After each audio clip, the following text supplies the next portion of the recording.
नमस्कार। मैं doctor Ramanivas Sharma Raman YouTube channel पर सभी लर्नर्स, सभी व्यूवर्स का बहुत बहुत स्वागत है। आज का सेशन बायोलॉजी का सेशन है और बायोलॉजी के सेशन में आज हम मानव रोग पर आपके साथ थ्योरेटिकल डिस्कशन करने वाले हैं। मनुष्य में कितने प्रकार के रोग होते हैं, आज पहला पार्ट आपके सामने लेकर के आए हैं। चूंकि ह्यूमन डिजीज की संख्या बहुत ज़्यादा है, इसलिए इसकी पढ़ाई हम लोग कई पार्ट में करेंगे। हर एक रोग की छोटी से छोटी जानकारी आप तक पहुंचाएंगे और इसीलिए आज का जो हमने विषय रखा है वह ह्यूमन डिजीज पार्ट 1 है। आपकी परीक्षा नज़दीक है, खासकर पीएनएसटी की परीक्षा नज़दीक है, उसको ध्यान में रखते हुए हमने इस थ्योरेटिकल सेशन के साथ 10 ऑब्जेक्टिव सवाल भी लाए। पहला पार्ट पढ़ाने के बाद 10 सवाल भी हम आपसे पूछेंगे और उन 10 सवालों का उत्तर आपसे जानना चाहेंगे। जैसे ही प्रश्न हमारे पूरे होंगे, पूरे होने के बाद उन 10 सवालों का आपको उत्तर बताएंगे, डिस्कशन करेंगे। और हमेशा की तरह यह हमारी क्लास शाम को 5 बजे लाइव होगी आज। यदि आपको कोई क्वेरी है, कोई सवाल है, कुछ समझना है, तो हम 5 बजे आपको यूट्यूब चैनल पर लाइव मिलेंगे। आप कमेंट सेक्शन में आप हमसे सवाल पूछ सकते हैं, डिस्कस कर सकते हैं, या अगला वीडियो आप किसका चाहते हैं ये भी बता सकते हैं। तो आज के सेशन में ठीक 5 बजे आप हमारे साथ लाइव होइए। जो चैप्टर चल रहा है उस पर सवाल पूछना है तो पूछिए। इसके अलावा यदि आप कोई सवाल पूछना चाहते हैं जो साइंस और टेक्नोलॉजी से जुड़ा हो, उसका भी जवाब देंगे। आज के सेशन का हमने जो नाम रखा है वो ह्यूमन डिजीज पार्ट 1 है। इसके पूरे पार्ट होने के बाद हम इम्यून सिस्टम पर भी सवाल पूछेंगे। इम्यून सिस्टम भी आपको पढ़ाएंगे, क्योंकि आज हम पेपर देख रहे थे पीएससी का भी, पीएनएसटी का भी और नीट का भी। इम्यून सिस्टम पर भी बहुत सारे सवाल पूछे गए। तो पहली हमारी कोशिश है कि ह्यूमन डिजीज आपको पढ़ा दें, उस पर सवाल कर लें और फिर इसके बाद इम्यून सिस्टम को दूसरे पार्ट में आपको पढ़ाएं। आज हम थ्योरेटिकल डिस्कशन में 5 रोगों को लेकर के आपके सामने आएंगे। 5 रोगों के बारे में पूरा डिस्कशन करेंगे। वो 5 रोग प्रमुख रूप से जीवाणुओं के द्वारा होंगे। अभी हम थोड़ी देर में उसका क्लासिफिकेशन आपको समझाएंगे, वर्गीकरण समझाएंगे कि रोग कितने प्रकार के होते हैं। और जब रोगों का प्रकार आप पढ़ लोगे तो उसमें एक ऐसा रोग होगा जो संचारी रोग के नाम से जाना जाएगा, कम्युनिकेबल डिजीज के नाम से जाना जाएगा। उसमें एक नाम आएगा बैक्टीरिया के द्वारा होने वाला रोग। तो बैक्टीरिया के द्वारा होने वाले प्रमुख रोगों में से आज 5 रोगों का विवरण आपके सामने रखें। ये 5 प्रमुख रोग हैं: टीबी, डिप्थीरिया, हैजा, टिटनेस और पर्ट्यूसिस या काली खांसी। इन 5 रोगों में कैसे सवाल पूछे गए, इसका पूरा डिस्कशन आज के सेशन में करेंगे। सेशन की शुरुआत करें, आपको समझाना शुरू करें, इसके पहले आपको बता दें कि हमारे चैनल को लाइक करना, शेयर करना, ये आपकी जिम्मेदारी है। आप अपनी जिम्मेदारी निभाइए, हम अपनी जिम्मेदारी को निभाते रहेंगे। सेशन की ओर आगे बढ़ाएं। एक सामान्य जानकारी, थ्योरी की सामान्य जानकारी आपको बता दें। पहला पेज जब हम इसका खोलते हैं तो इस पहले पेज में जो रोग हैं, मनुष्य में होने वाले रोग, वह मुख्य रूप से 2 तरह के होते हैं। एक ऐसा रोग जो संचारी है, इन्फेक्शियस है, जो दूसरा इन्फेक्शन करता है, दूसरे के द्वारा फैलता है, और एक ऐसा रोग जो इन्फेक्शन से नहीं फैलता। इन्फेक्शियस का मतलब किसी दूसरे को है और फिर यदि आप उसके संपर्क में जाए तो आपको हो जाए, ऐसा रोग इन्फेक्शियस। नॉन इन्फेक्शियस का मतलब असंचारी रोग, सामने वाले को है पर उसके कारण आपको ना हो जाए या आपको ना हो, यह कहलाता है नॉन इन्फेक्शियस। संक्रमणकारी, असंक्रमणकारी, बहुत सामान्य भाषा में इसको अपने दिमाग में बैठा लीजिए। जो इन्फेक्शन करे और जो इन्फेक्शन ना करे। अब जरा नॉन इन्फेक्शियस पर एक नजर डालते हैं। आपकी किताबों में थोड़ा सा परिवर्तित करते हुए लिखा गया होगा, हमने इसको थोड़ा सा नए तरीके से आपको समझाने की कोशिश की। जैसा ऑब्जेक्टिव में डिस्कशन करता है उस तरह से हमने इसका ये ग्राफिकल रिप्रेजेंटेशन बनाया है, उस तरह से हमने समझाने की कोशिश की है। नॉन इन्फेक्शियस में एक ऐसा रोग जो एलर्जी होती है, एक ऐसा रोग जो डाइजेशन से जुड़ा है या उपापचय रोग है, एक ऐसा रोग जो कमी से उत्पन्न होता है। बताइए, क्या किसी को विटामिन डी की कमी है? यदि आप उसके पास खड़े हैं तो क्या उस विटामिन डी की कमी आपके शरीर को प्रभावित कर सकेगी? आपका जवाब होगा नहीं साहब, इसीलिए तो नॉन इन्फेक्शियस।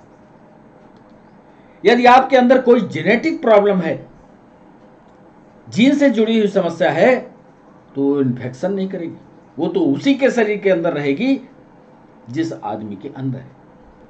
इसके अलावा एक और रोग जिससे देश और दुनिया परेशान है वो है कैंसर। कैंसर वाले व्यक्ति के पास आप बैठिए, उसके साथ रहिए, कोई दिक्कत नहीं है, आपको कैंसर नहीं होने वाला। तो ये सारे रोग नॉन इन्फेक्शियस की श्रेणी में आएंगे, इसका भी विवरण हम आपको देंगे। इन्फेक्शन वाले जो होते हैं, जो संचारी रोग होते हैं, वो कम्युनिकेबल होते हैं और नॉन कम्युनिकेबल होते हैं।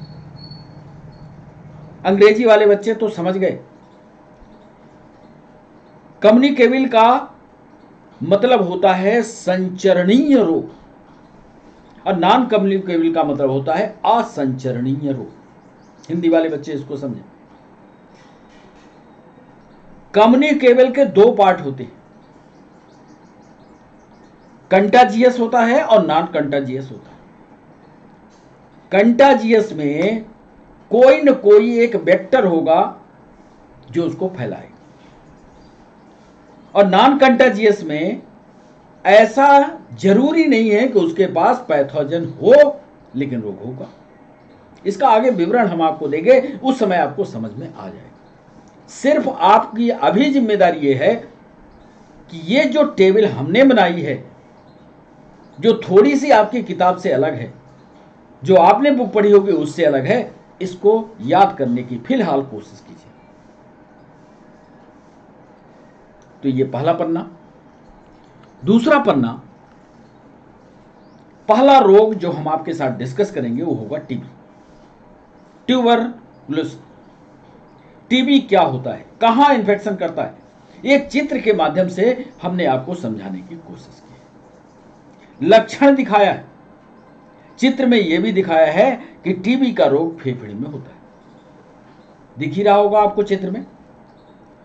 ये मेन पाइपलाइन है और मेन पाइपलाइन दो भागों में बटी हुई है, दो फेफड़ों में गई है। यहां पर जो काला वाला हिस्सा आप देख रहे हो, ये काला वाला हिस्सा टीबी का लक्षण दिखाता है। अक्सर आपने देखा होगा कि टीबी वाले जब एक्सरे करवाते हैं तो उनके फेफड़े में काले दाने जैसी स्पॉट दिखाई देते हैं। डॉक्टर तय कर देता है कि इसको टीबी। यदि आपसे पूछ दिया जाए, ऑब्जेक्टिव में पूछ दिया जाए कि क्या टीबी वाले को बुखार आता है, बिल्कुल आता है। टीबी वाला व्यक्ति को हल्की बुखार बनी ही रहेगी। एक और जरूरी चीज, टीबी वाला जो व्यक्ति होगा उसको ठंडी हो, गर्मी हो, बरसात हो, रात में पसीना आना तय। यही सवाल यूपीएससी ने पूछा था। ऐसा कौन सा रोग है जिसको ठंडी में भी पसीने आते हों? ऐसे रोग का नाम बताइए। उसमें 3-4 रोग लिखे हुए थे, टीबी उसका सही जवाब था। कफ हमेशा बनेगा ही बनेगा, इसकी गारंटी है। परसिस्टेंट कफ होगा, स्थायी कफ बना ही रहेगा। देखते जाइएगा, ये अभी हम टू द पॉइंट आपको लिखवाएंगे, क्योंकि इन सारे बिंदुओं पर सवाल पूछे गए।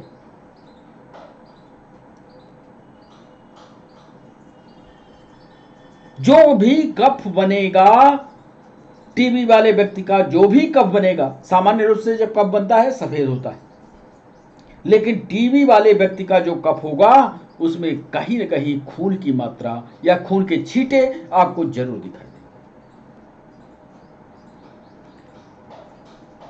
टीबी वाले व्यक्ति की एक और पहचान है कि उसका सीना हमेशा दर्द करेगा और सांस लेने में उसको तकलीफ भी होगी। तो ये 5 लक्षण टीबी के आपको याद रहने चाहिए। पांचों पर ऑब्जेक्टिव सवाल पीएनएसटी में पूछे गए। तो ये चित्र के माध्यम से आपको थ्योरी समझाने की हमारी कोशिश है कि चित्र के माध्यम से ट्यूबरकुलोसिस के बारे में या टीबी के बारे में आप समझ लीजिए। फेफड़े के अंदर होने वाला इंफेक्शन है, जहां सांस से जुड़ी हुई सारी समस्याएं आपको होंगी।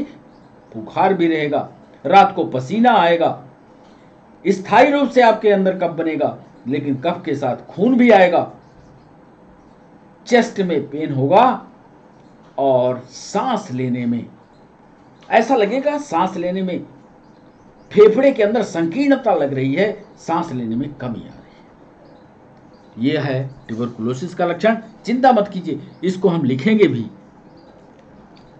एक रोग आपने सुना होगा, डिप्थीरिया। अक्सर जब बच्चे पैदा होते हैं, आप हॉस्पिटल में पहुंचते हो तो हॉस्पिटल का डॉक्टर एक पर्चा पकड़ाता है, उसमें कहता है साहब ये टीके लगेंगे। जिसमें एक नाम होता है डिप्थीरिया, जिसका आज विस्तार से विवरण हम आपको देने वाले हैं। आगे जब हम लिखेंगे तो डिप्थीरिया के बारे में पूरी जानकारी लिखेंगे। जितना इधर अंग्रेजी में लिख रहे हैं, सारी की सारी जानकारी आगे आपको हिंदी में देंगे।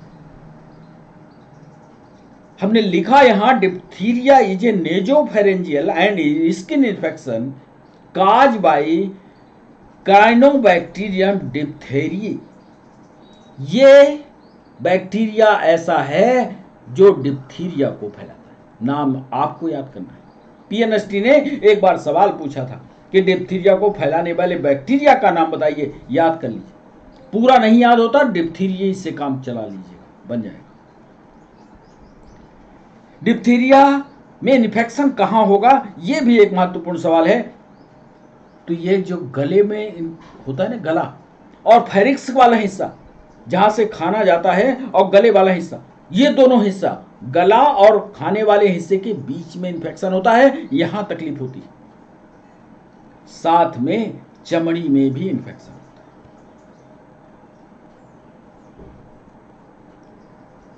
डिप्थीरिया जिसको हो जाए, जिस बच्चे को हो जाए, आप ये मानिए वो अपने आप को बीमार महसूस करेगा, और यदि आप उसके बॉडी का टेम्परेचर नापोगे तो 38 डिग्री के आसपास दिखेगा या उसके ऊपर दिखेगा।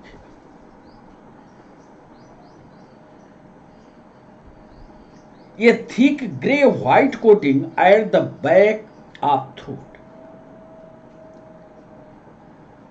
उसके गले के आसपास, ये जो गले वाला हिस्सा है, जो फेरेंजियल रीजन वाला हिस्सा है, उसके गले के आसपास सफेद रंग की एक परत दिखाई देती है। वहीं से एक सामान्य लक्षण से आप पहचान सकते हो कि इसको डिप्थीरिया हो चुका है। गले में तकलीफ, यहां पर देख लो अच्छी तरह से, जहां हम अंगूठा लगा रहे हैं अपना, यहां पर सूजन, ग्लैंड का सूज जाना,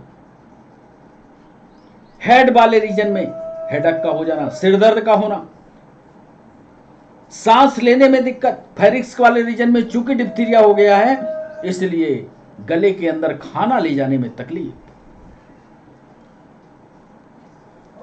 स्किन के अंदर छोटे छोटे फोड़े, लेग्स, फीट, हैंड, और उसके आसपास ऐसा लगता है जैसे अल्सर हो गया। गड्ढे ऐसे दिखते हैं बच्चों के अंदर कि उसमें अल्सर जैसी रचनाएं बन गई।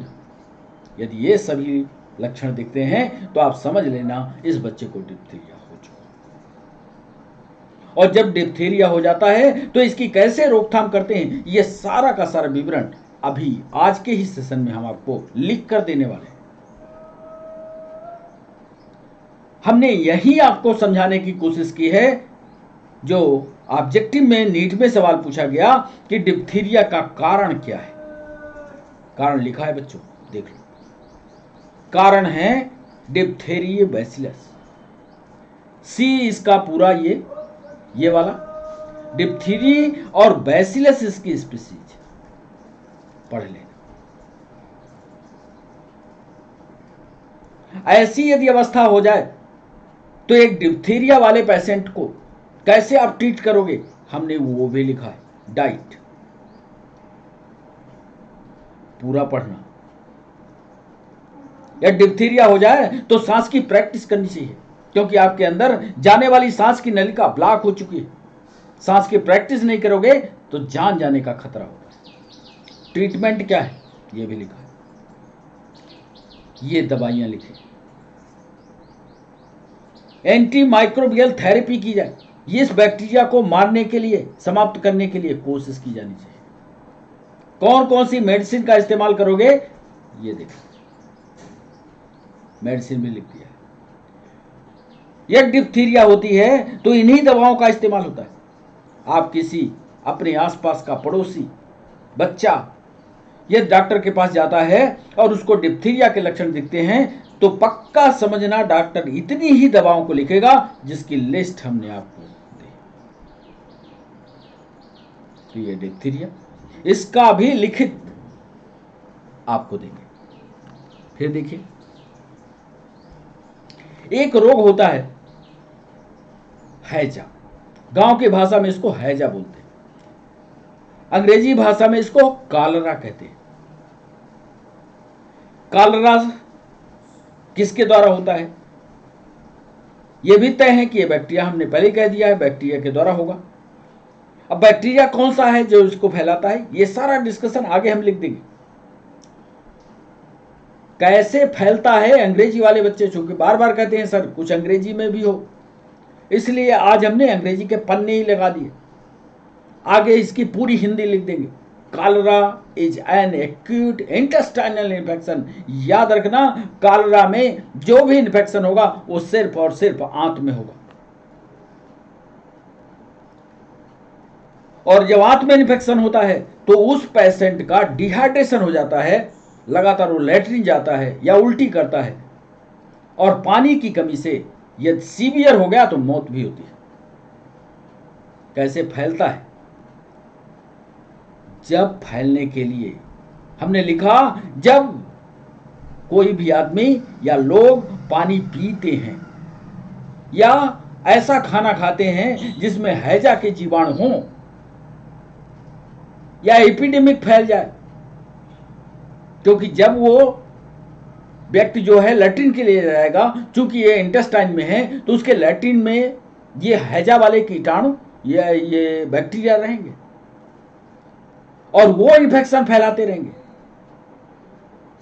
ट्रीटमेंट इसका है साल्ट का सॉल्यूशन दो, क्योंकि डिहाइड्रेशन हो चुका है। एंटीबायोटिक्स दो, इंटरवेनस फ्लूइड दो।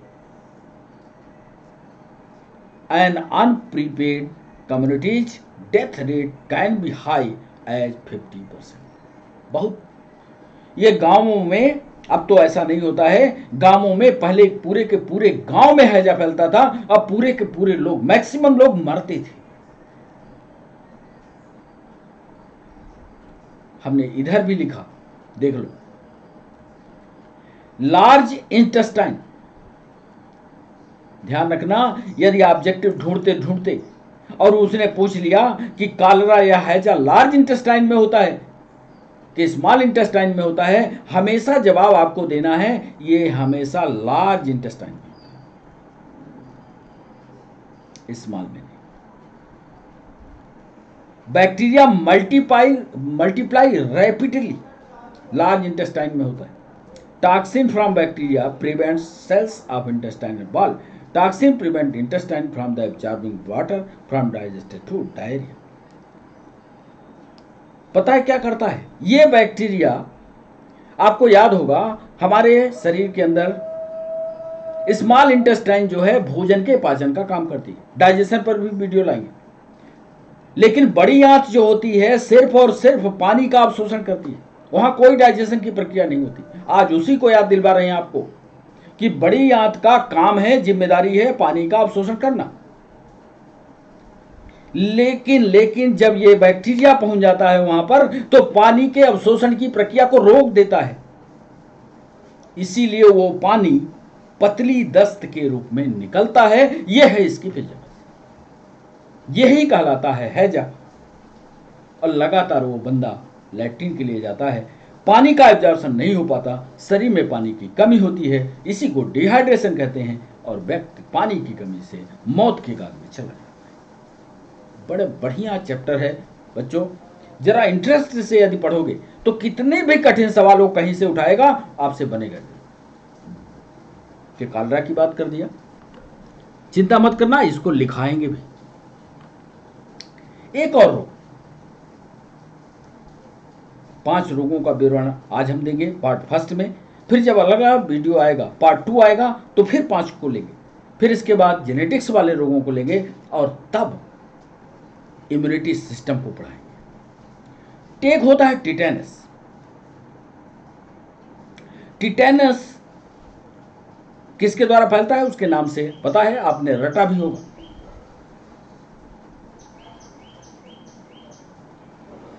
इसको क्लॉस्ट्रीडियम टिटेनी एक बैक्टीरिया है, ये फैलाता है। Germ positive. अब बैक्टीरिया की रचना में आप जानते होंगे, इसका पूरा लेखा जोखा हमने लिख दिया है इस पन्ने पर कि genus Clostridium contains a large number of germ positive spores forming species, several of which are able to produce disease in human. Germ positive वाले ही फैलाते हैं, ये नीट में सवाल पूछा गया। अब पॉजिटिव क्या होता है, नेगेटिव क्या होता है, ये आप पढ़ लेना। अब यहां यदि हम आपको समझाने के लिए रुकते हैं तो आगे हमारा सेशन लेट होगा। Most species are obligate anaerobes, some will grow under microaerophilic condition. Most species जो होती है इसकी क्लॉस्ट्रीडियम की, ज्यादातर स्पीसीज जो होती हैं बिना ऑक्सीजन के सांस लेने वाले होते हैं, ऑक्सीजन की जरूरत नहीं होती। नेचुरल हैबिटेट होती है, ये मिट्टी में पाए जाते हैं, गड्ढे में पाए जाते हैं, ऑक्सीजन चाहिए नहीं, या इंटेस्टाइनल ट्रैक्ट में पाए जाते हैं, आंतों की नलिकाओं में पाए जाते हैं, क्योंकि वहां भी ऑक्सीजन इनको मिलने नहीं है, अंधेरे में पड़े रहेंगे। इसीलिए ये एनारोब्स होते हैं। और ये सवाल पीएनएसटी में पूछा, टिटेनी जो है या क्लॉस्ट्रीडियम क्या एरोबिक्स हैं? 2 स्पेलिंग लिखी थी, आप 2012 या 13 का पेपर उठाकर देना, एरोबिक हैं या एनाएरोबिक है। याद करना कि सर ने बताया था कि ये एनाएरोबिक होते हैं क्योंकि इसमें ऑक्सीजन की जरूरत नहीं होती। कितनी गहराई से सवाल पूछता है। जब तक थ्योरी को आप गहराई से नहीं पढ़ोगे जवाब नहीं बनेगा, इसलिए हर थ्योरी को गहराई से पढ़ना। आपके पास जो किताबें हैं जरूरी नहीं कि सारी जानकारी उस पर हो, ज्यादा से ज्यादा जानकारी कलेक्ट करने की कोशिश करना और जितना हम बोलते जाते हैं उसको लिखते रहना। या पहले तो लाइव क्लास में आप सारा कुछ सुन लो और फिर वीडियो को जब क्लास सेशन समाप्त हो जाए तो फिर वीडियो को एक एक करके धीमी स्पीड में हमारी सारी बातों को लिखते चलो, तो आपका नोट्स बढ़िया तैयार होगा। तो एक टिटेनी रोग और एक और पचमें रोग को बता दें, फिर इसके बाद लिखना आपको। अच्छा, इस टिटेनी का क्लिनिकल फीचर क्या होता है, कैसे आप अंदाजा लगाओगे कि इस बंदे को टिटेनस हो गया? चित्र तो आप देख ही रहे हो, इस बंदे को टिटेनस है, टिटेनस हो ही गया। यदि इस बंदे को टिटनेस हो गया, टिटनेस कैसे होता है ये आप जानते हो, चोट लगती है, चोट लगी और वो टिटनेस हुआ। आप जाते हो कहीं चोट लगती है, लोहा लग गया साहब, इंजेक्शन लगवा लो टिटनेस का। जहां पर चोट लगी है, अब यदि उसको टिटनेस हो गया तो वो चोट या घाव जो है ठीक नहीं होगा, ठीक नहीं होगा, घाव बन जाएगा, मतलब घाव स्थायी हो गया। हमेशा जब भी टिटनेस होगा ध्यान रखना, पीठ में या नेक में, गले में दर्द जरूर होगा। पेट का ये जो हिस्सा है, एब्डामन वाला हिस्सा, मतलब या सीने के ठीक नीचे आओ, अंतिम हड्डी दिखती है, फिर आपका एब्डामन वाला पोर्शन दिखता है, पेट वाला हिस्सा दिखता है। इसके मतलब हड्डी के ठीक नीचे आपको एक दर्द महसूस होगा। टिटनेस के लक्षण जरूर याद रखो, और उसको यदि ऐसा प्रैक्टिस में लगता है, आपको महसूस होता है, तो तुरंत डॉक्टर से भी मिलो। और एक इस स्थिति में ये आदमी पहुंचता है जिसको टिटनेस हो जाता है कि इसको चलना फिरना मुश्किल होने लगता है, लोकोमोटरी प्रोसेस जो होती है वो रुक जाती है, हाथ पैर चलने बंद हो जाते हैं, ये घिसट घिसट करके जमीन पर चलता है। धीरे धीरे करके जैसे जैसे टिटनेस बढ़ता जाएगा, धीरे धीरे ये जबड़े जो हैं लाख हो जाते हैं।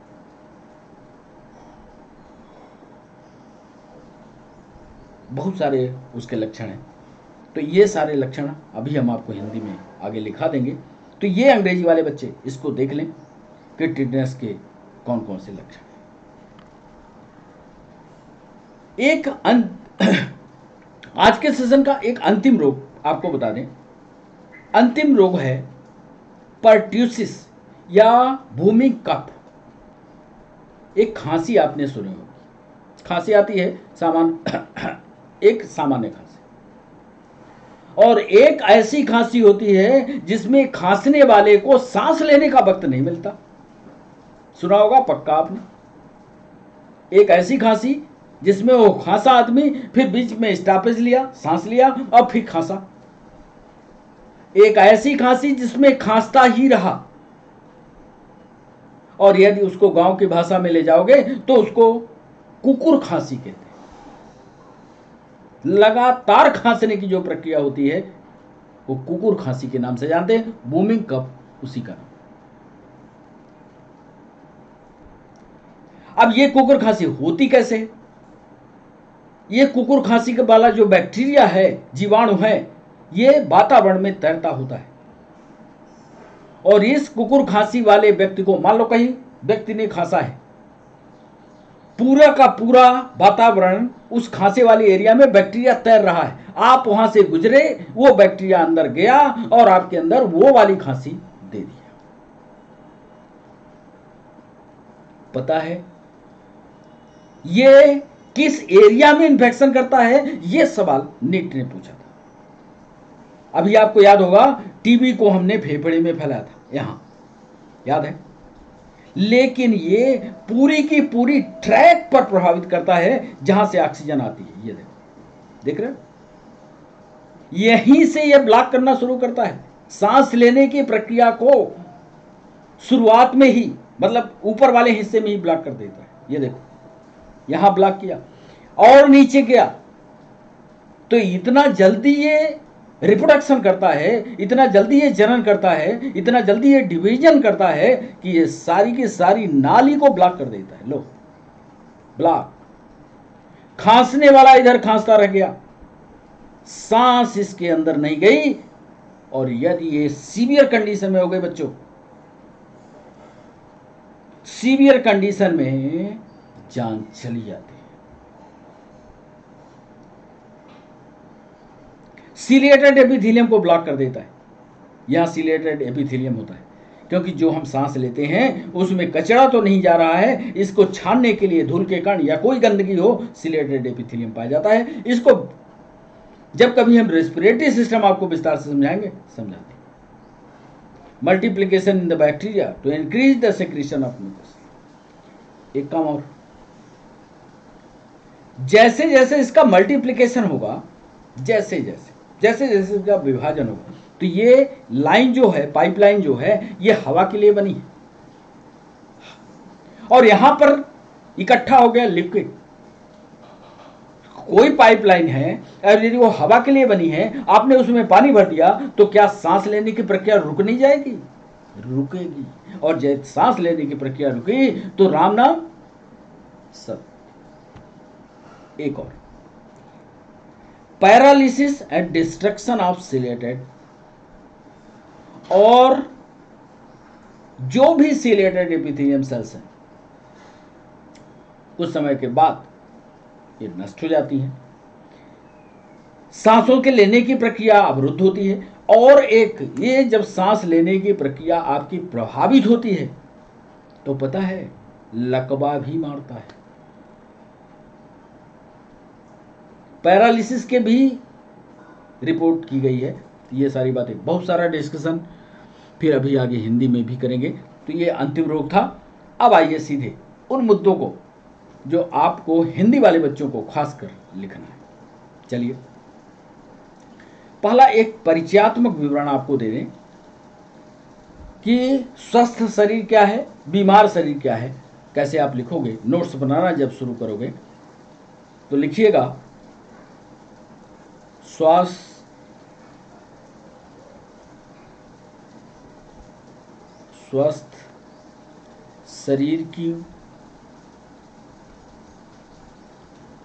शरीर की वह अवस्था है,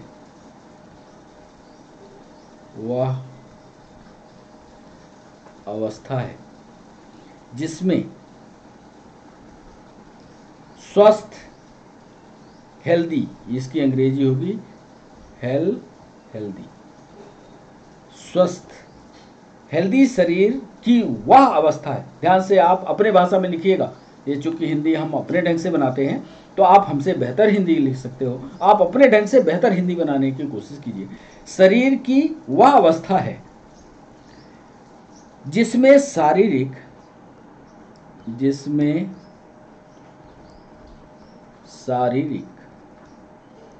मानसिक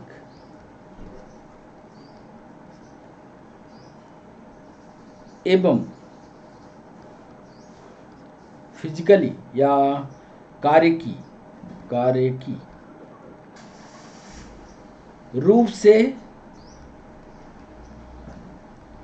पूर्णतया सही होता है। ठीक। स्वस्थ आदमी किसको कहो? स्वस्थ आदमी वही आदमी कहलाएगा जो शारीरिक रूप से स्वस्थ हो, मानसिक रूप से स्वस्थ हो और उसकी शरीर के अंदर होने वाली जितनी भी फिजियोलॉजिकल एक्टिविटीज है वो सही चलती है, तब वो स्वस्थ माना जाएगा। ऐसा आदमी स्वस्थ नहीं माना जाएगा कि बढ़िया कायदे से कंघी उंगी किया हो, पाउडर वाउडर लगाए हो, सब बिल्कुल डेकोरेशन बाहर बनाए हो और अंदर की पूरी फिजियोलॉजी समाप्त। ऐसा आदमी स्वस्थ नहीं कहलाएगा। स्वस्थ आदमी वो कहलाएगा जो शारीरिक रूप से, मानसिक रूप से और कार्य रूप से पूर्णतः सही होगा, वही शरीर हेल्दी कहलाएगा। एक बात, रोगी कौन कहलाएगा या रोग क्या कहलाएगा? रोग शरीर की वह अवस्था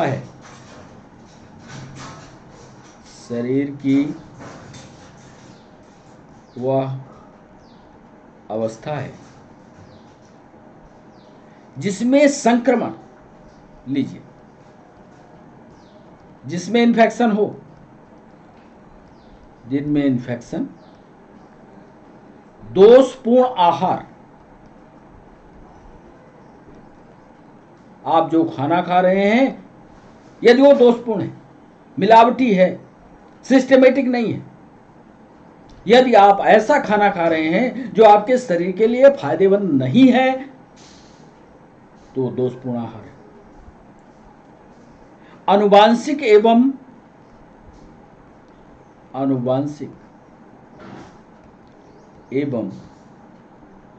पर्यावरणीय कारणों द्वारा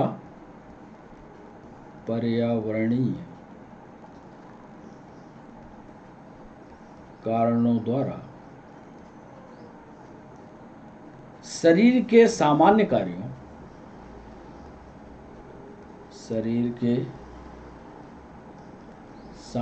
कार्यों एवं कार्यकी में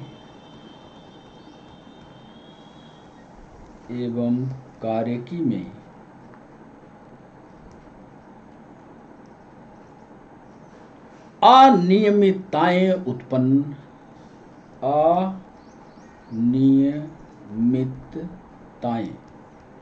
इरेगुलरिटी आ जाए, अनियमितताएं। रोग शरीर की वह अवस्था है जिसमें इन्फेक्शन हो जाए, दोषपूर्ण आहार मिल जाए, आनुवांशिक एवं पर्यावरणीय कारकों द्वारा शरीर के सामान्य कार्यों एवं कार्यकी में अनियमितताएं उत्पन्न हो जाती है।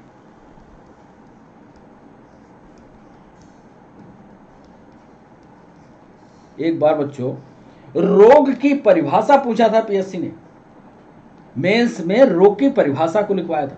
इसके लिए 5 नंबर या 10 नंबर फिक्स किए थे। तो रोग की परिभाषा और स्वास्थ्य की परिभाषा ये दोनों रट लो, पीएससी वाले बच्चे, हो सकता है मेंस में लिखने को आए। तो ये रोग क्या है, स्वास्थ्य क्या है, ये हुए 2 पॉइंट। अब हम एक चीज आपको यहां पर ये बता दें कि इधर हमने आपको एक साइकिल दी है, याद करिए, ये वाली डिजीज 2 प्रकार की होगी, एक संक्रमण वाली होगी और एक संक्रमण नहीं वाली होगी। एक इन्फेक्शियस है जो किसी न किसी के द्वारा होगी, और जो किसी न किसी के द्वारा नहीं होगी। सिर्फ 2 रोगों का विवरण आपको देना है, इसी के बीच में हम सारे रोग आपको पढ़ा देंगे। आपकी किताबों में कई स्टेप करके दिया होगा, ऐसा नहीं करेंगे, क्योंकि ऑब्जेक्टिव में सवाल 2 पर ही आते हैं, या तो संक्रमण कर रही है या ना संक्रमण वाली है, 2 बातों को लेकर के चलेंगे। यही चीज हम लिखना चाह रहे हैं यहां पर। रोग मुख्य रूप से, तीसरे पॉइंट में हम लिख रहे हैं कि रोग मुख्य रूप से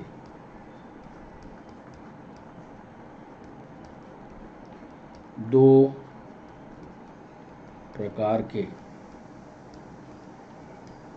होते हैं।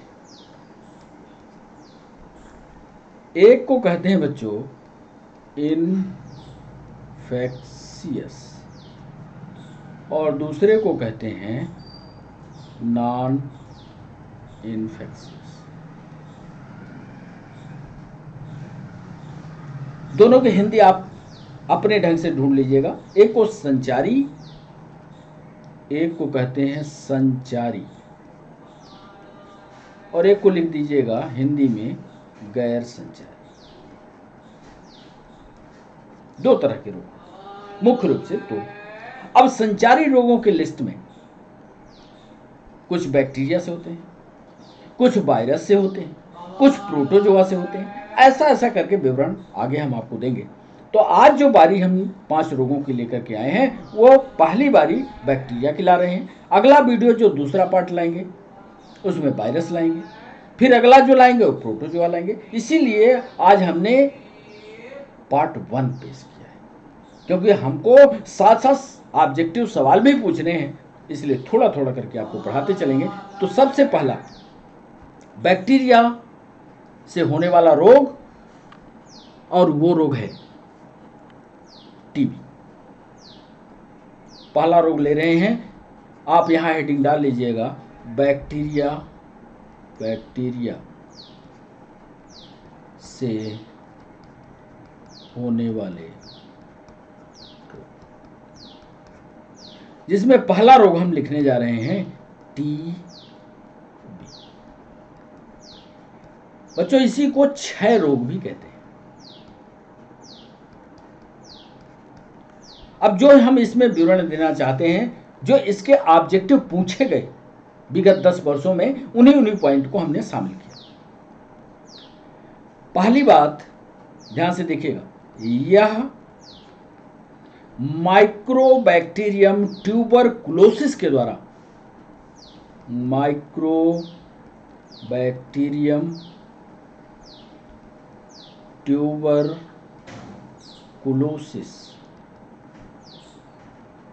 के द्वारा फैलता है। ये आपको याद रहना चाहिए, याद भी रहेगा क्योंकि ट्यूबरकुलोसिस उससे जुड़ा हुआ है। दूसरा पॉइंट, यह खांसने छींकने,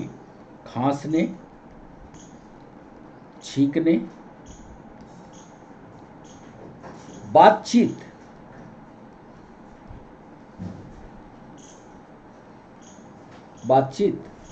तथा शरीर से निकलने वाले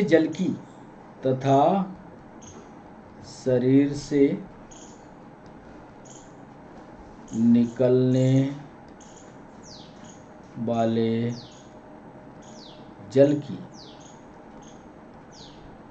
मात्रा,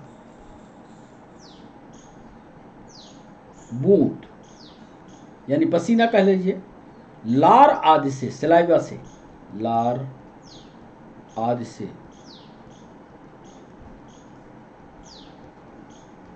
फैलता है। ये सारी चीजें इंग्लिश में हमने पेज पर पहले ही लिखी। टीबी से होता क्या है, यह भी सवाल पूछा गया। टीबी का इन्फेक्शन होगा कहां, ये तो आप जानते हो कि टीबी से फेफड़ा प्रभावित होता है, फेफड़ा प्रभावित।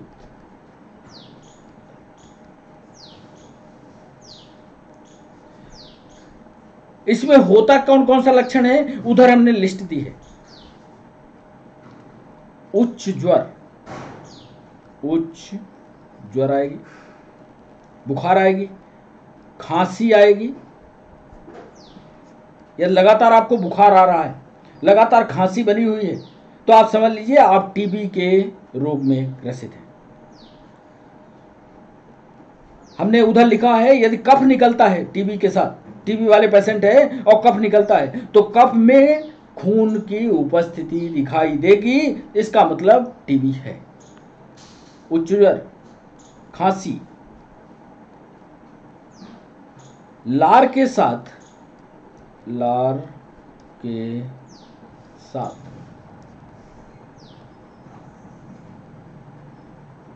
कफ का आना, छाती में दर्द,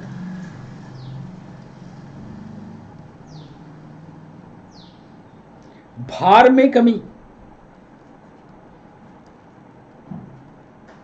ये सारे ऑब्जेक्टिव पूछे गए हैं। आप टीबी वाले को देखिए, बिल्कुल मरा मरा दिखेगा, यानी उसका वेट गया। भार में कमी।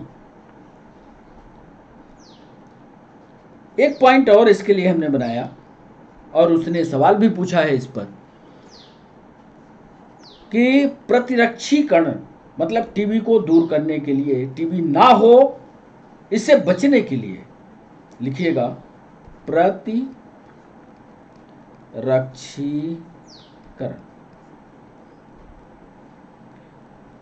के लिए एक टीका आता है, BCG। इस पर भी ऑब्जेक्टिव पीएनएसटी ने पूछा है, कौन सा टीका लगता है, कब लगता है। BCG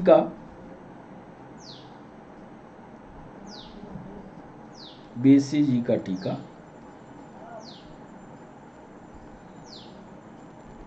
एंटीबायोटिक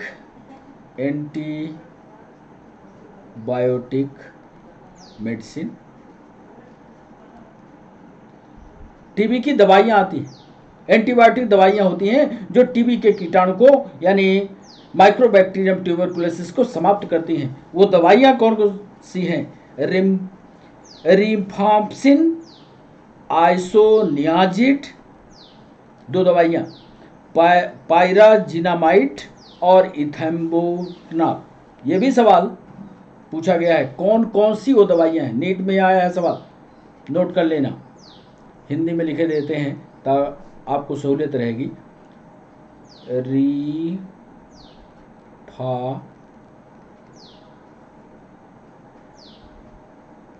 पसेन,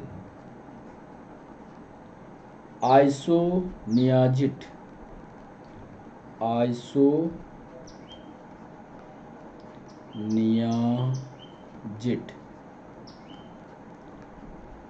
पायराजिनामाइट, पायराजिनामाइट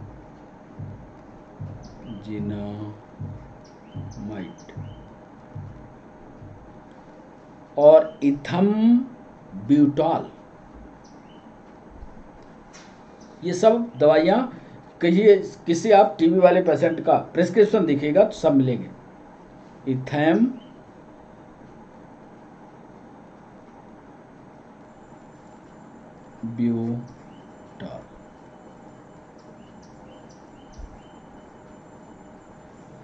के द्वारा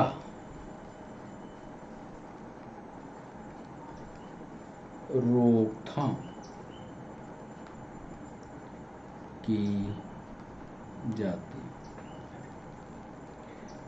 ये महत्वपूर्ण पॉइंट के आसपास ही आपका उत्तर होगा, ये याद रखें। माइक्रोबैक्टीरियम ट्यूबरकुलोसिस के द्वारा फैलता है।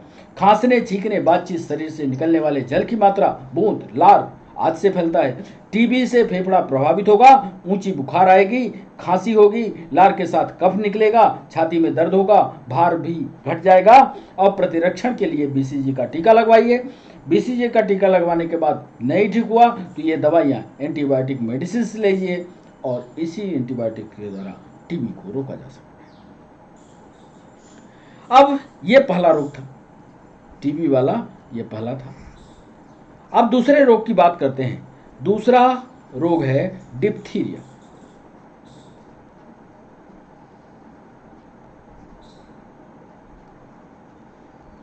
डिप्थीरिया, चलो साहब डिप्थीरिया की बात कर लें। किसके द्वारा उत्पन्न होता है, ये ऑब्जेक्टिव सवाल पूछा गया। क्या आपको याद है? यदि आपको याद हो तो लिखिए कमेंट बॉक्स में, डिप्थीरिया किसके द्वारा होता है। नहीं लिखा आपने तो हम बताते हैं। इसका महत्वपूर्ण पॉइंट है कि यह रोग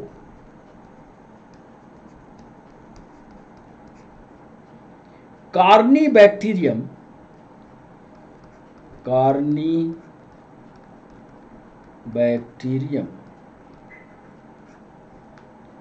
डिप्थीरी के द्वारा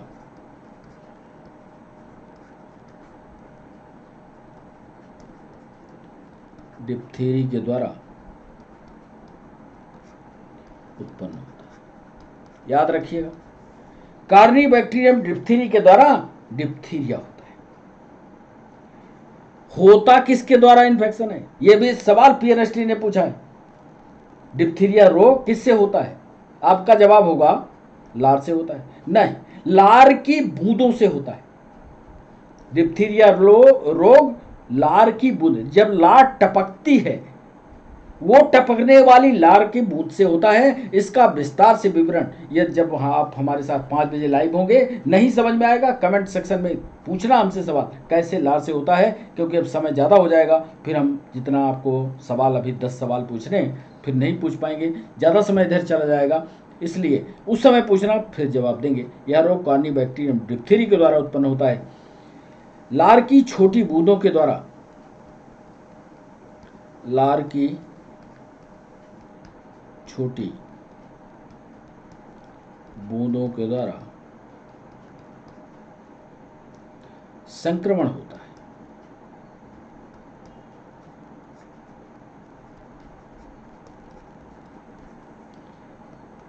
एक चीज और पूछा गया कि इसके लिए कौन सा टीका लगाया जाता है आपको पता? डिप्थीरिया के लिए, इसके लिए डीपीटी के टीके लगाए जाते हैं।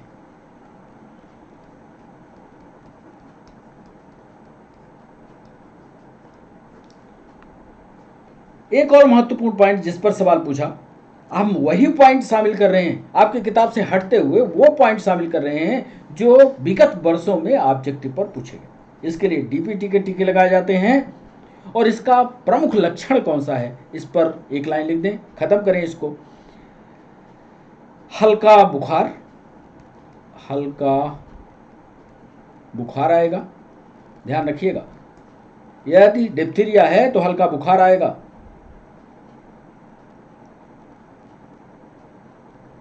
गला जाम जैसा दिखेगा, जाम जैसा दिखेगा।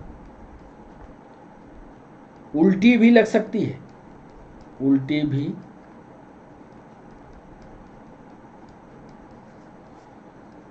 लग सकती है।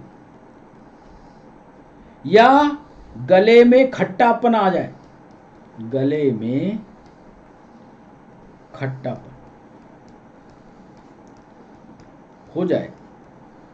यदि गले में खट्टापन हो जाए तो वो लक्षण डिप्थीरिया का है। तो इतने महत्वपूर्ण पॉइंट को यदि आपने पढ़ लिया तो डिप्थीरिया से कहीं से भी सवाल आएगा बच्चों उत्तर कर पाओ। अगला रोग है हैजा। ये तीसरा रोग। इस पर जो सवाल पूछे गए उसको भी लिख देते हैं। यह रोग विब्रियो कॉलरी, विब्रियो कॉलरी नामक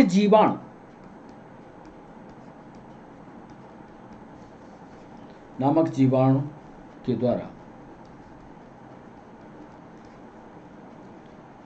उत्पन्न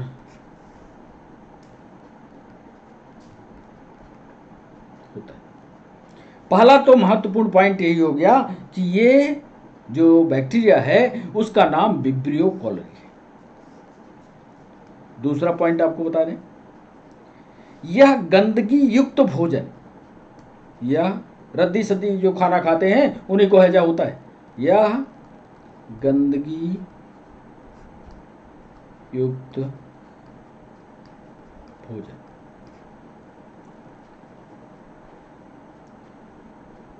तथा खाद्य पदार्थों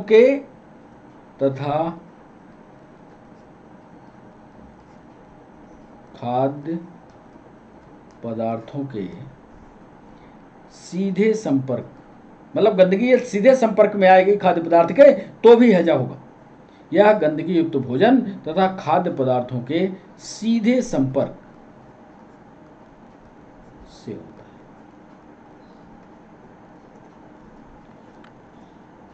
तीसरा महत्वपूर्ण पॉइंट हैजा में या कलरा में जो हम आपको बताना चाह रहे हैं कि इसमें जब हैजा हो जाता है तो लूज मोशन टाइप का कि लैट्रिन जाती है। इसीलिए लिख रहे हैं तीसरे पॉइंट में प्रयास रहित, मतलब लैट्रिन जाने में प्रयास नहीं करने पड़ेगा, लैट्रिन बाहर निकले। प्रयास रहित मलत्याग, या बल्कि जलीय लिख दें, जलीय मलत्याग। उल्टी, डिहाइड्रेशन,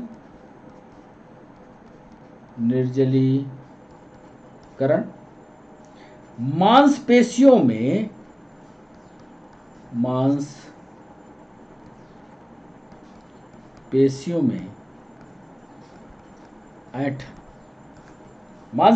में ऐंठन, इसके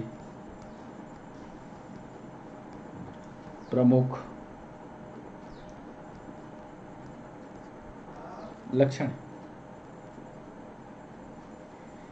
एक सवाल पूछा गया मध्य प्रदेश पीएससी में कि ORS का घोल निम्न में से किस रोग में इस्तेमाल किया जाता है? ये तो आप जानते होंगे, उत्तर तुरंत देंगे। फिर भी हम चौथे पॉइंट में, चूंकि पीएससी में पूछा गया था इसलिए लिख देते हैं कि हैजा रोग में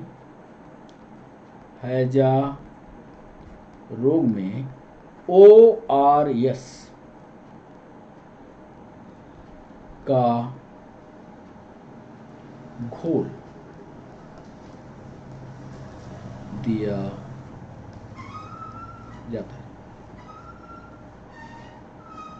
एक सवाल यूपीएससी ने पूछा था कि ORS का केमिकल कंपोजिशन क्या है।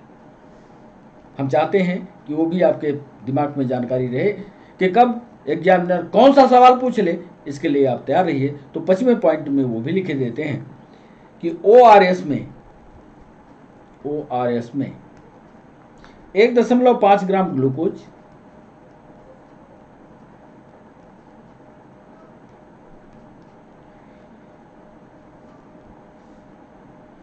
सॉरी 1.5 ग्लूकोज, 3.5 ग्राम NaCl, नमक भी है, 2.9 ग्राम KCl, पोटेशियम क्लोराइड, तथा 12.9 ग्राम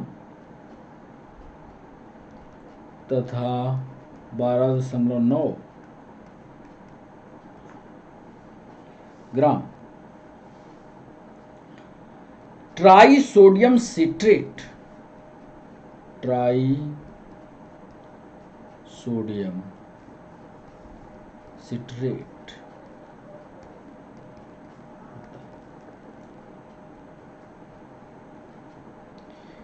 इस पूरे कंपोजिशन को, जिसमें 1.5 ग्राम ग्लूकोज है, 3.5 ग्राम NaCl है, 2.9 ग्राम KCl है, 12.9 ग्राम ट्राई सोडियम सिट्रेट है, इसको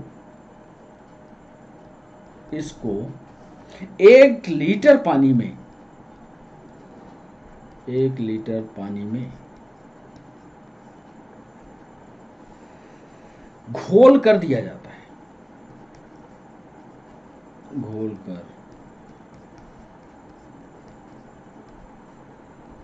तो ये 5 महत्वपूर्ण बिंदु। अब इसके बाद कितने रोग हो गए? 1 2 3। चौथा है टेनस। इसको एक जगह मिला है छत्तीसगढ़ PSC में, टिटनेस को लिखा था, यहीं से हमने शब्द ये उठा लिया है। धनुष तंबा इसको बोलते हैं, धनुष तंबा। इसके महत्वपूर्ण पॉइंट आपको बता दें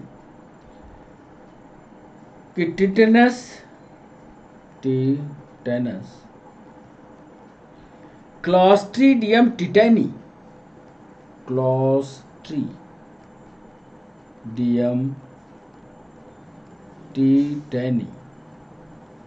उधर आप इंग्लिश मीडियम में जाओगे तो इसका भी चित्र बना हुआ है, इसका भी नाम लिखा हुआ है। तो टिटेनस क्लॉस्ट्रीडियम टिटेनी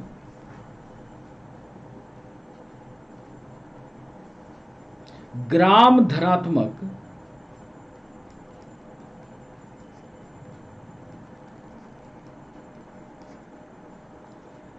जीवाणु के द्वारा उत्पन्न होता है।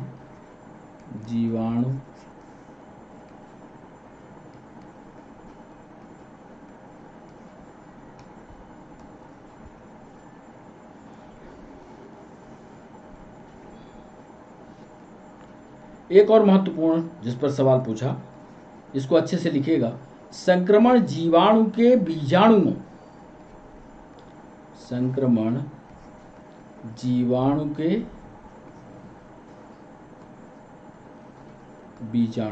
अंग्रेजी वाले बच्चे समझ लो। जीवाणु मतलब बैक्टीरिया, बीजाणु मतलब जीवाणु का स्पोर। संक्रमण जीवाणु, ये भी ऑब्जेक्टिव PNST में पूछा गया था कि उसमें बैक्टीरिया के द्वारा होता है कि स्पोर्स के, बैक्टीरियम स्पोर्स के द्वारा होता है, ये समझे रहना, बैक्टीरियम स्पोर्स से होता है। बहुत अंदर से सवाल उठेगा और बहुत अंदर से सवाल पूछा जाएगा। संक्रमण जीवाणु के बीजाणुओं के शरीर में प्रवेश करने से,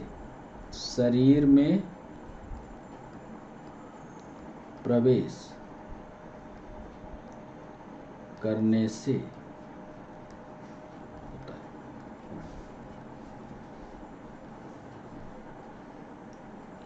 अब जीवाणु का बीजाणु कहां पड़ा था? टिटनेस कब होता है ये तो आप जानते हो। मान लीजिए एक चाकू है, चाकू बहुत पुराना है, उसमें रस्ट लगी हुई है। वो रस्ट को आप उठाते हैं और चाकू को उठाते हैं और धोखे से लग जाता है। मान लीजिए ये क्लॉस्ट्रीडियम टिटेनी उसके बैक्टीरिया के स्पोर्स उस चाकू के ऊपर बैठे थे, पड़े हुए थे। अब वो चाकू आपके हाथ में लग गया तो आपके ब्लड सर्कुलेशन में वो स्पोर्स चले गए, वहीं से टिटनेस की शुरुआत होती है। ध्यान रखें, यह बीजाणु के शरीर में प्रवेश करने से होता है। एक तीसरा पॉइंट भी जोड़ दें इसमें, ये स्पोर्स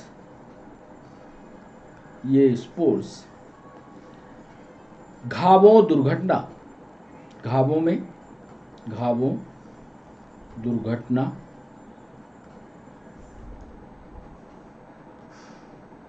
या अनस्टेराइल, मतलब जैसे किसी चीज को कि जीवाणु मारना हो तो उसको पानी में उबाल देते हैं। मान लीजिए पानी में ना उबाला जाए और उस इंस्ट्रूमेंट का उपयोग कर लिया जाए तो अनस्टेराइल कहलाएगा। तो घावों में दुर्घटना में अनस्टेराइल औजार के इस्तेमाल, अनस्टेराइल औजार के इस्तेमाल से शरीर में प्रवेश।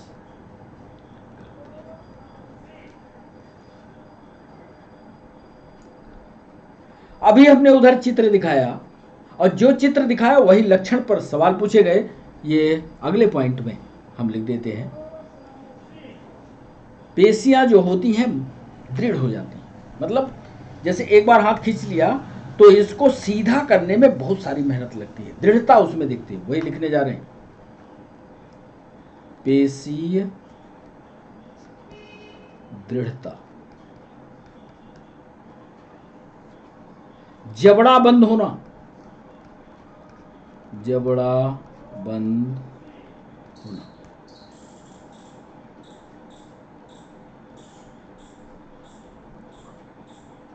इसके प्रमुख लक्षण।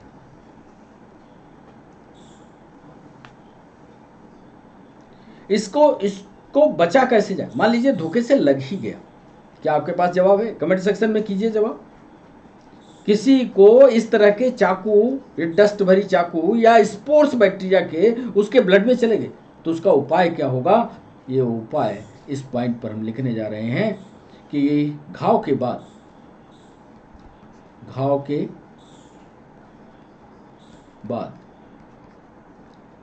24 घंटे के अंदर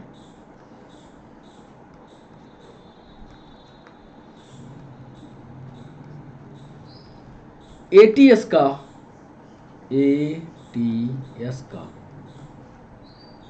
टीका मिलना ही चाहिए।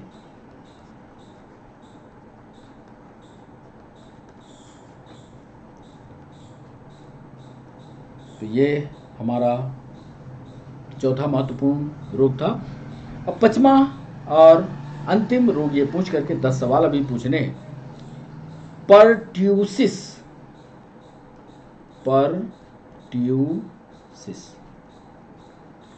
इसी को बच्चों काली खांसी भी कहते हैं, पर्ट्यूसिस। इसके महत्वपूर्ण पॉइंट लिख लेते हैं। बैसिलस पर्ट्यूसिस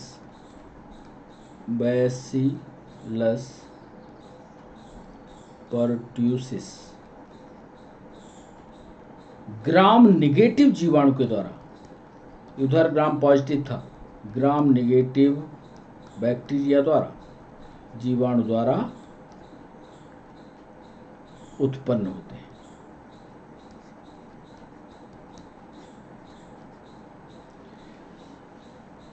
पर्ट्यूसिस में संक्रमण सीधे संपर्क से होता है, संक्रमण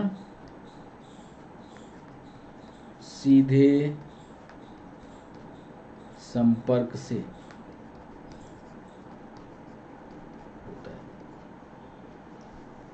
तथा जल की छोटी छोटी बूंदें जल की छोटी छोटी बूंदें प्रारंभ में क्या करती हैं, मान लीजिए किसी के अंदर घुस गई, प्रारंभ में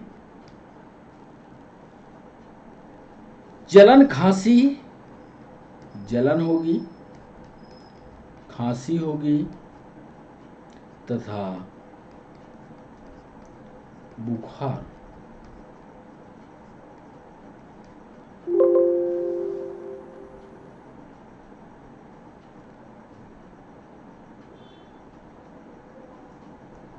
एक मिनट बच्चों,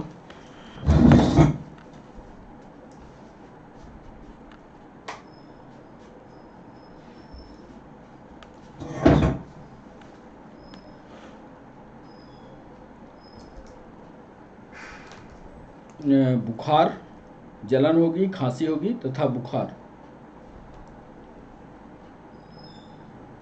बुखार आती है, जो बाद में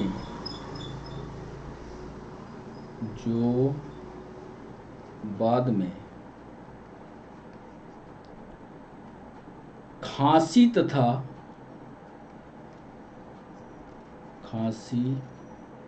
तथा श्लेष्म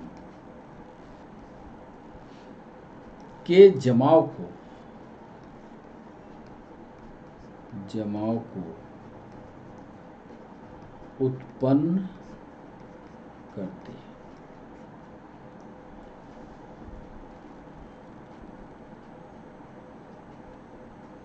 और इसका प्रतिरक्षीकरण क्या है, ये भी पूछा गया है यूनिवर्सिटी में, नेट में, दोनों में सवाल पूछा गया। प्रतिरक्षीकरण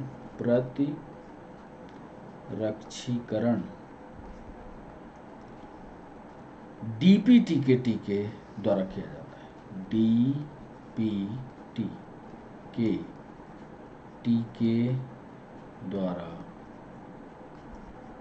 किया। तो ये महत्वपूर्ण पॉइंट यहाँ पर आपको लिखने हैं। महत्वपूर्ण पॉइंट को लिखते समय ये ध्यान रखिएगा कि जो उधर हमने चित्र बनाए हैं या चित्रों को आपको लिख करके दिखाया है, उसमें भी आप चित्र को शामिल करिएगा, इनके महत्वपूर्ण पॉइंट को शामिल करिएगा और तब इसको पर्ट्यूसिस या जो भी रोग हैं उनको करिएगा। अब हम सीधे एक बार आपको और दिखा दें ये पूरा सेशन, कितने नोट्स आपको बनाने हैं, कैसे कैसे पढ़ना है, 5 रोगों के बारे में पूरी जानकारी आपको कलेक्ट कर लेनी है। इन रोगों को, चित्रों को नोट्स बनाते समय आपको याद रहे, इसलिए चित्रों का सहारा लीजिएगा ताकि वो भूले ना। ये सारी चीज़ें उसमें नोट कीजिएगा। अब जल्दी से हम आपसे 10 सवाल बहुत जल्दी पूछ लें क्योंकि हमें भी निकलना है। पहला सवाल है, आपने पढ़ा होगा क्योंकि सुबह हमने अपने स्टेटस पर ये हैंडल कर दिया था कि ह्यूमन डिजीज आज पढ़ाएंगे, तो आप पढ़ के आए होंगे ऐसा हम मानते हैं। पहला सवाल हम लिखने जा रहे हैं, एडिमा के क्या लक्षण हैं, के क्या लक्षण हैं। ए ऑप्शन दे रहे हैं आपको, पैरों में सूजन, पैरों में सूजन। बी ऑप्शन दे रहे हैं छाती में दर्द, छाती में दर्द। सी ऑप्शन दे रहे हैं सर्दी। डी ऑप्शन दे रहे हैं दाएं पैर में, दाएं पैर में दर्द। एडिमा के क्या लक्षण हैं, आपने रोग पढ़ा होगा, यह सवाल नेट में पूछा गया। एडिमा के क्या लक्षण है, पैरों में सूजन होता है या शरीर के भाग विशेषकर, और भाग में भी हो सकता है, विशेषकर पैरों में सूजन होता है क्या, छाती में दर्द होता है, सर्दी होती है, दाएं पैर में दर्द होता है। बच्चों दूसरा सवाल, अमीबी अतिसार का कारक, अमीबी अतिसार, अमीबी डिसेंट्री की बात कर रहे हैं, अंग्रेजी वाले बच्चों समझने की कोशिश कीजिएगा। अमीबी अतिसार का कारक है, ए ऑप्शन दे रहे हैं entamoeba histolytica, entamoeba histolytica, लिटिका। बी ऑप्शन दे रहे हैं amoeba proteus, amoeba proteus. C option दे रहे हैं entamoeba coli, entamoeba coli. और डी ऑप्शन दे रहे हैं entamoeba, entamoeba indica. आपको स्पीसीज बतानी है कि अमीबियाटिस डिसेंट्री का कारण कौन सा है। ये दूसरा सवाल था। हालांकि ये सवाल पूछ करके हम आगे अभी पढ़ाया नहीं है, आगे पढ़ाएंगे, लेकिन पूछे अभी ले रहे हैं कि आपने की तैयारी क्या है, उस हिसाब से आगे का सेशन हम तय करेंगे। तीसरा सवाल पूछ रहे हैं सिफिलिस। सिफिलिस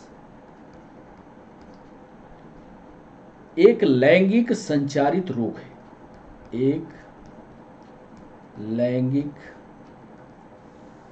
संचारित रोग है। यह किसके कारण होता है? यह किसके कारण होता है? ए ऑप्शन दे रहे हैं treponema pallidum, treponema pallidum. B option दे रहे हैं लेप्टोस्पाइरा, लेप्टोस्पाइरा।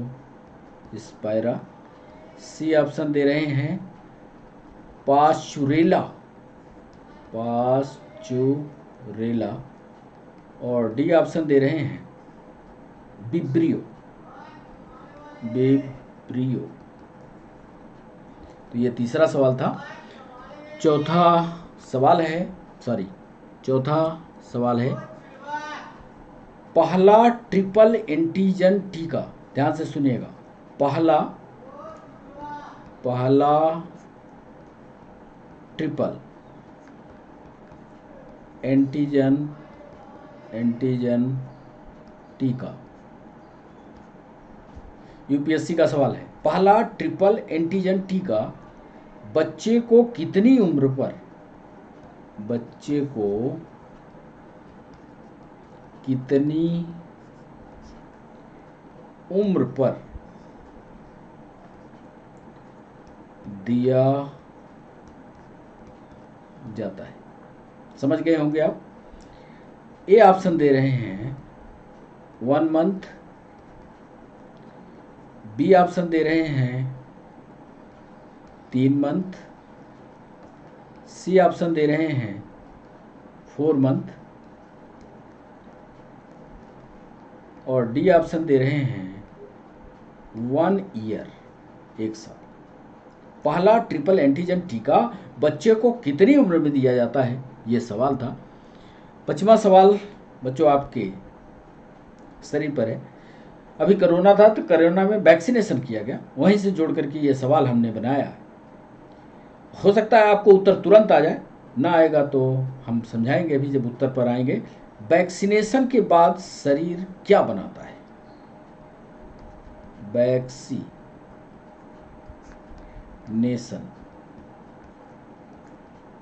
के बाद शरीर क्या बनाता है? बहुत बच्चे तो कर पाएंगे, थोड़ी सी ट्रिक है इसमें बच्चों। टॉक्सिन बनाता है, टॉक्सिन बनाता है। बी ऑप्शन दे रहे हैं लिम्फ बनाता है, सी ऑप्शन दे रहे हैं एंटीबॉडी बनाता है और डी ऑप्शन दे रहे हैं प्लाज्मा बनाता है। तो ये 5वां सवाल था। 6वां सवाल, कुल 10 सवाल हैं। मलेरिया दिवस कब मनाया जाता है? मलेरिया दिवस कब मनाया जाता है? क्या वो 5 जून है?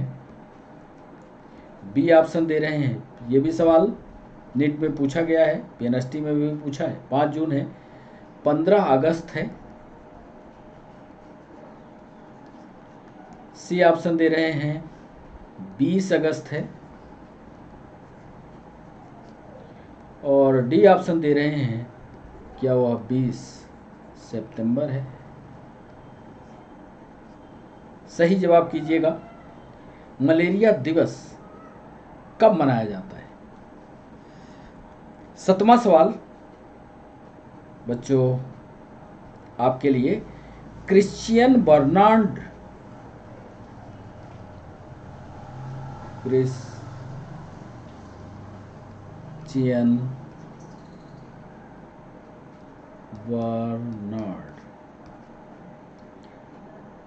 को जाना जाता है, को जाना जाता है? ए, पोलियो वैक्सीन की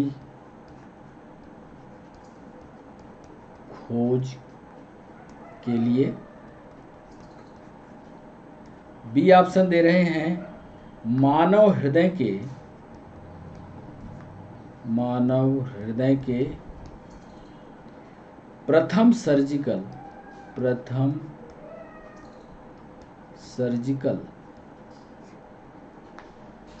ट्रांसप्लांटेशन के लिए।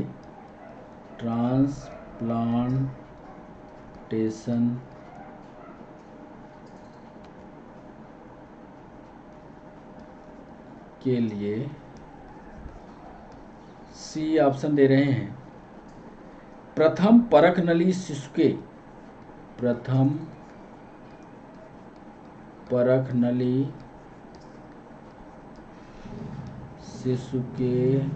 लिए। प्रथम शिशु के जन्म के लिए। और डी ऑप्शन दे रहे हैं जीन के संश्लेषण के लिए।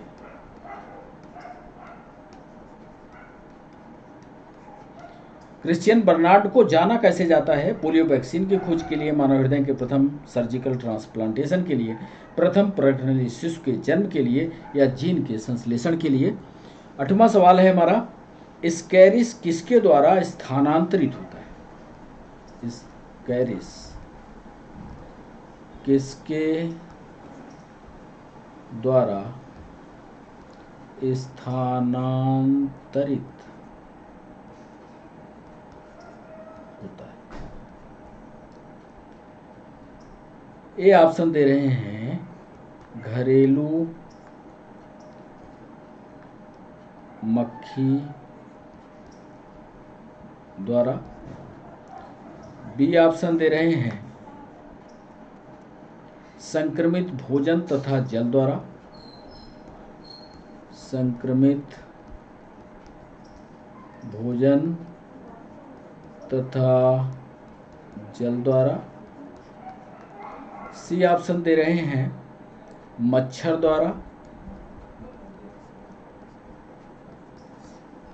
और डी ऑप्शन दे रहे हैं सीसी मक्खी द्वारा। सीसी मक्खी द्वारा। स्कैरिस किसके द्वारा स्थानांतरित होता है? क्या वो घरेलू मक्खी के द्वारा है? क्या वो संक्रमित भोजन तथा जल द्वारा है? क्या मच्छर द्वारा है? क्या सीसी मक्खी के द्वारा है? 9वां सवाल है, चूहे किसके रोगाणुओं के, पीएनएसटी का यह भी सवाल, चूहे किसके रोगाणुओं के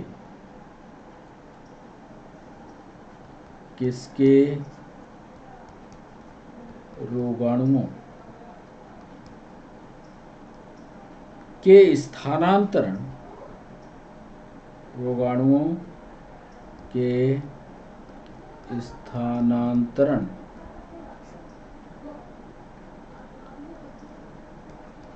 के लिए जाने जाते हैं। ए लिख रहे हैं मलेरिया के,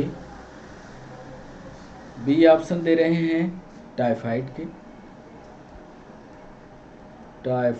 के, सी ऑप्शन दे रहे हैं प्लेग के, और डी ऑप्शन दे रहे हैं रेबीज के।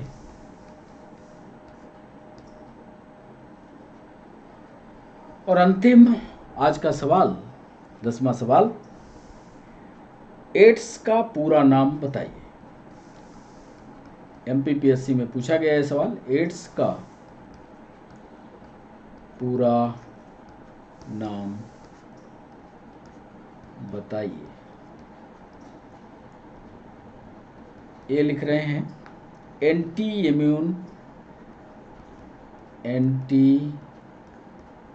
Immune deficiency syndrome. B option दे रहे हैं ऑटो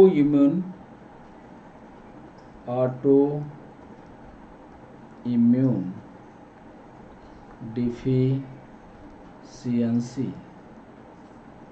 सिंड्रोम। सी ऑप्शन दे रहे हैं एक्वायर्ड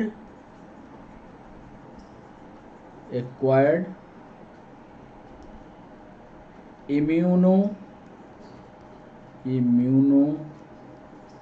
डिफिशियंसी सिंड्रोम। और डी ऑप्शन दे रहे हैं बच्चों एक्वायर्ड इम्यून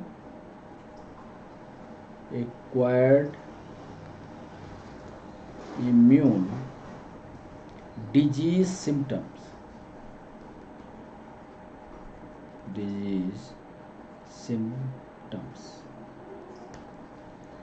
तो ये हमारा 10वां सवाल था।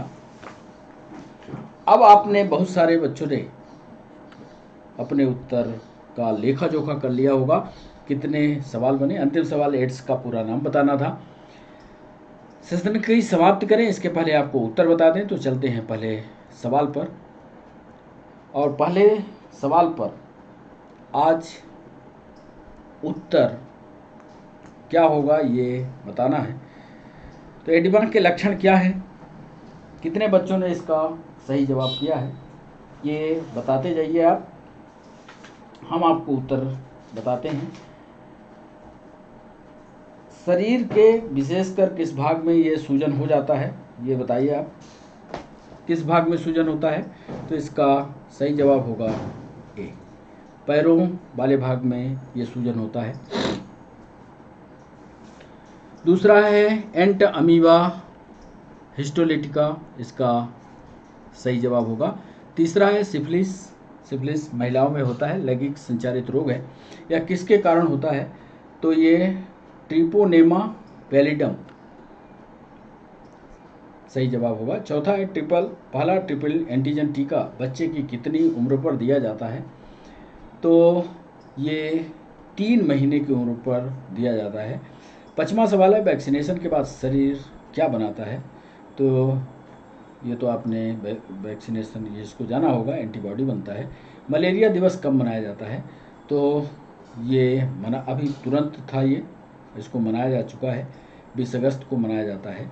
क्रिश्चियन बर्नार्ड को मानव हृदय के प्रथम सर्जिकल के लिए जाना जाता है। स्केरिस किसके द्वारा, 8वें सवाल का सही जवाब है संक्रमित भोजन तथा जल के द्वारा ये ट्रांसमिट होता है।